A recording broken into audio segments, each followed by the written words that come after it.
Hello students, today we are going to start new unit of business studies, that is organizing. Here by mistake it's written unit 4 but actually it is unit 5. We have already gone through first function of planning, that was in unit 4.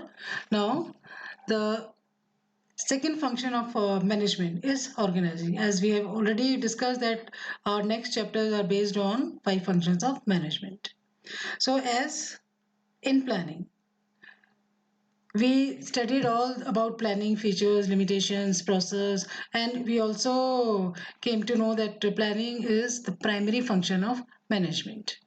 Primary function of management being, we will have to find out now, once the plan has been framed, now it is supposed to be implemented. So the implementation of planning starts from organizing. So we will be discussing about organizing. Let's go through this picture. This is something related to a structure of an organization. किसी organization का structure इसमें show कर रखा है. You must be seeing here that the topmost head is CEO. Then under CEO there are two managers. One is production manager, another is marketing manager. Under production manager there is a foreman for fabrication, a foreman for assembly, and then on the marketing manager there is one sales officer and another sales officer. Then sales officer is guiding salesperson. Then here we have workers under foremen. So this kind of organized setup, this shows that whatever decisions are to be taken, whatever instructions are to be given, and who is supposed to get the instruction, who is supposed to give the instruction, it is clear that this CEO will be giving the instructions to manager, manager will be giving the instruction to foreman. That means manager is under CEO, foremen are under manager, then sales officer is under manager, marketing manager again, and then finally workers and salespersons are working under foreman and sales officer respectively. So whenever we are talking about something in organized manner, something going on in organized manner, we are actually saying that there will be no chance of confusion, there will be no chance of duplication. Each and everything is clear. किसने order देना है, किसने order लेना है, किसके instructions को follow किया जाना है, किसकी गाइडेंस के अंडर काम करना है. तो जब ये सारी चीज़ें क्लियर होती हैं तो हम इसको कहते हैं एक तरीके से कि सिस्टम जो है वो ऑर्गेनाइज्ड तरीके से काम कर रहा है. तो ये बात अब क्लियर है कि ऑर्गेनाइजिंग में हमें जो पढ़ना है वो इसी तरीके से देखना है कि ऐसा कौन सा सिस्टम है जिसमें जितने भी एम्प्लॉयज हैं, जितने भी वर्कर्स हैं, वो ऑर्गेनाइज्ड तरीके से काम कर सके बिना किसी कंफ्यूजन के और बिना ही किसी डुप्लीकेशन के. तो सबसे पहले हम यहाँ पे मीनिंग की बात करते हैं कि ऑर्गेनाइजिंग का मीनिंग क्या है.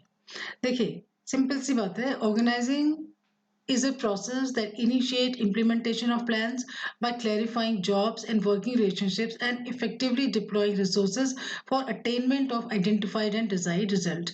ये जो हम बात कर रहे हैं identified and desired results की, यानी goals की, इनको फिक्स कर किया जा चुका है planning function. Now planning function, अब बात हमने यहाँ पे एक वर्ड और इम्प्लीमेंटेशन वर्ड यूज किया है. इसका मतलब प्लानिंग को इम्प्लीमेंट करने का काम ऑर्गेनाइजिंग फंक्शन से स्टार्ट होता है. यहाँ पे clarifying jobs and working relationship की बात करें, जो मैंने अभी आपको एग्जांपल बताया था. सीईओ के अंडर मैनेजर्स थे, मैनेजर्स के अंदर आपके फोरमैन और सेल्स ऑफिसर थे. तो इसका मतलब ये क्लियर है कि जॉब किसको क्या करना है और आपस में उनकी वर्किंग रिलेशनशिप में क्या है. दैट मीन्स ऑर्डर देने वाला कौन है, ऑर्डर लेने वाले कौन है. एक फोरमैन है, उसके लिए क्लियर है कि उसे प्रोडक्शन मैनेजर के अंडर काम करना है. एक सेल्स ऑफिसर है, उसके लिए क्लियर है कि उसे मार्केटिंग मैनेजर के अंडर काम करना है. तो इस तरीके से जब चीज़ें फिक्स्ड है, क्लियर है, तो वो ऑर्गेनाइजिंग के थ्रू ही है. इसका मतलब ऑर्गेनाइजिंग का मीनिंग हमको सिंपल सा लिखना है. It is a process that initiates implementation of plans by clarifying jobs and working relationships and effectively deploying resources.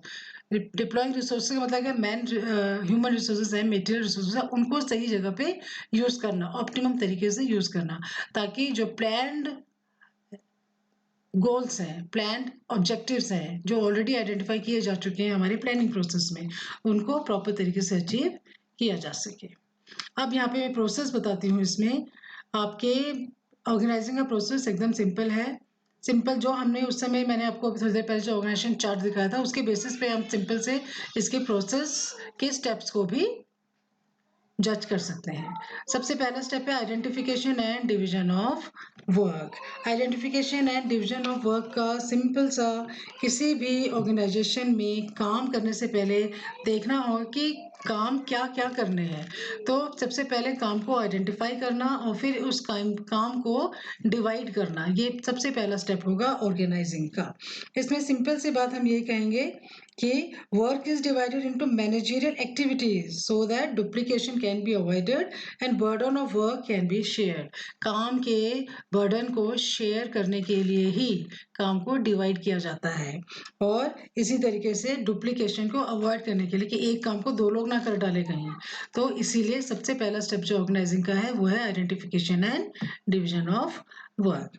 फिर हम बात करते हैं डिपार्टमेंटलाइजेशन की। डिपार्टमेंट वर्ड सबने ही सुना हुआ है।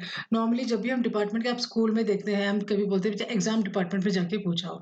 एग्जाम डिपार्टमेंट का मतलब वहाँ पे सिर्फ एग्जाम से रिलेटेड चीज़ों की अगर कोई भी आपकी क्वेरी है तो आप एग्जामिनेशन डिपार्टमेंट में जाके पूछेंगे।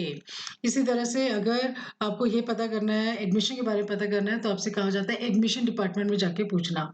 तो इसका मतलब एक पर्टिकुलर डिपार्टमेंट में एक पर्टिकुलर टाइप ऑफ वर्क ही किया जाता है।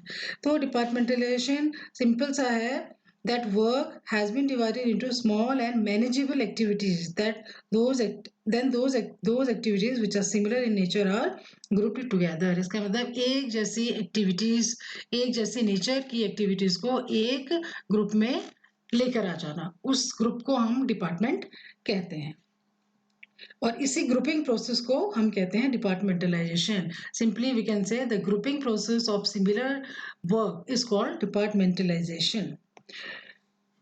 नेक्स्ट स्टेप आता है हमारा असाइनमेंट ऑफ ड्यूटीज, मतलब कौन क्या करेगा। It is necessary to define the work of different job positions and accordingly allocate work to various employees. काम को ये वर्कर्स को बताना ज़रूरी है, एम्प्लॉयज़ को बताना ज़रूरी है कि किसको क्या करना है। तो एक पर्टिकुलर एम्प्लॉय का काम उसको असाइन करना हमारे नेक्स्ट स्टेप में आता है, that is assignment of duties. Then establishing reporting relationship is most important step. इसमें सिंपल सा है कि सिर्फ काम बात दे देना उतना ही काफ़ी नहीं होता है। Individual should also know who has to take orders from and to whom he is accountable, कि एक पर्टिकुलर एम्प्लॉय को किससे ऑर्डर लेना है, वो किसके लिए अकाउंटेबल है, उसकी रिस्पॉन्सिबिलिटी किसके प्रति बनती है। तो ये सारी चीज़ें भी क्लियर होनी जरूरी है। तो इस्टेब्लिशिंग रिपोर्टिंग रिलेशनशिप को हम ये भी कह सकते हैं authority and responsibility relationship. Who is authorised and who is responsible for a particular work. Order कौन देगा, ऑर्डर कौन फॉलो करेगा, ये सारी चीज़ें क्लियर होनी ज़रूरी है और ये क्लैरिटी आती है फोर्थ स्टेप में, establishing reporting relationship. Next topic जो हमारा इसमें होगा वो होगा इम्पोर्टेंस ऑफ ऑर्गेनाइजिंग। देखिए ऑर्गेनाइजिंग की इम्पोर्टेंस लिखना बहुत सिंपल है, क्योंकि अगर हमें स्टेप्स याद है तो उन्हीं स्टेप्स के बेसिस पे हम हमारे कुछ इंपॉर्टेंस ऑर्गेनाइजिंग के निकल के आते हैं। सबसे पहले जैसे हम बात करते हैं बेनिफिट्स ऑफ स्पेशलाइजेशन। देखिए कोई भी किसी काम में स्पेशलाइज कब होता है, जब उस काम को वो बार बार करता है। तो जब एक पर्टिकुलर ऑर्गेनाइजिंग में अलग अलग डिपार्टमेंट्स बने हुए हैं, एक डिपार्टमेंट में एक एम्प्लॉय जब कंटिन्यूटी में काम करता है तो उस पर्टिकुलर काम में एक्सपर्ट हो जाता है। डिपार्टमेंटलाइजेशन से ही ये इंपॉर्टेंस आती है स्पेशलाइजेशन की। एक डिपार्टमेंट में अगर आप एक ही तरह का काम बार बार कर रहे हैं, you get expertise on it, and that is why organising की एक इंपॉर्टेंस यही है कि ये आपको स्पेशलाइज्ड होने में हेल्प करती है। Next is clarity in working relationship. जैसे हमने उसमें बात करी थी, चौथा स्टेप था जिसमें अथॉरिटी रिस्पॉन्सिबिलिटी रिलेशनशिप की बात करी थी। तो वो जो चौथा स्टेप है वो हमें इसकी दूसरी इंपॉर्टेंस तक ले जाता है कि क्योंकि उसमें क्लियर होता है, एक स्ट्रक्चर में क्लियर कर दिया जाता है कि हेड कौन है और सबऑर्डिनेट कौन है। तो उसके हिसाब से हमेशा वर्किंग रिलेशनशिप में क्लैरिटी बनी रहती है। नेक्स्ट आता है optimum utilisation of resources.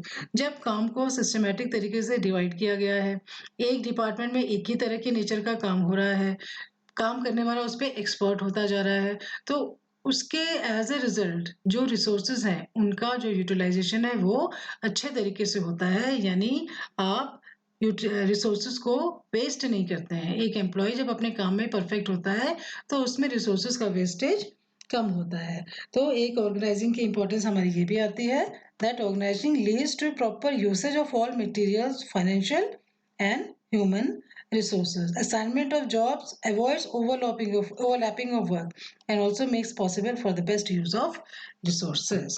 Next is adaptation to change. Adaptation means adjust होना. तो यहाँ पे सिंपल सा है कि ऑर्गेनाइजिंग का जो प्रोसेस है वो एक बिजनेस एंटरप्राइज को अलाउ करता है कि वो अपने आसपास के बिजनेस एनवायरनमेंट के चेंजेस के हिसाब से अपने आप को ढाल सके. It allows the organisation structure to be suitably modified and the revision of interrelationships amongst managerial levels to pave the way for the smooth transition. किसी बिजनेस में मैनेजर्स के आपस के रिलेशन को मॉडिफाई करना या किस तरीके से एनवायरनमेंट के हिसाब से अपने आप को एडजस्ट करना है सो दैट जिससे कि बिजनेस जो है वो एक प्रॉपर स्मूथ वर्किंग की तरफ जा सके. Next is effective administration. Organizing provides a clear description of jobs and related duties. जब एक बार jobs और related duties clarified है तो automatically there is no chance of confusion or duplication, and as a result management of an enterprise uh, brings effectiveness in administration. Next is development of personal. यहाँ पे personal बात अगर हम करते हैं तो we are talking about employees.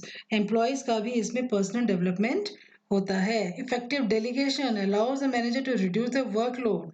The assigning of routine jobs to the subordinates automatically helps in growing the personal or as a person for his future career or development. Then finally, expansion and growth.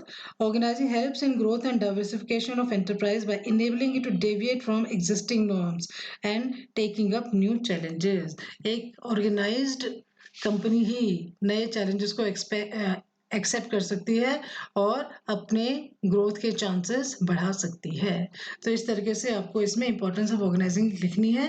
और जैसे मैंने आपको बताया था कुछ अगर आपको steps अच्छे से याद है स्टेप से रिलेटेड ही आपके कुछ इंपॉर्टेंस बनते हैं. Thank you. हम जो नेक्स्ट सेशन लेंगे वो इसके आगे के टॉपिक्स का लेंगे.